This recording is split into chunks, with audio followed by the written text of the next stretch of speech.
y'all thought that it was okay to use Ballistol, and it's not, and it's because that video kind of went semi-viral, and it's really not. So listen to what my apology is and kind of things. Yeah, sorry. So I just wanted to say I'm sorry to any of my viewers if I confused you about this. I was kind of being funny about it. This is Real Steel lubricant for Real Steel guns.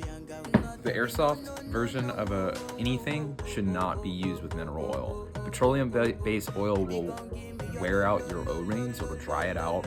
It will dry out any silicone oil that is there. You really shouldn't use it. I do use it sometimes for special occasions, but it's very special and I really do think about what I'm doing before I do it.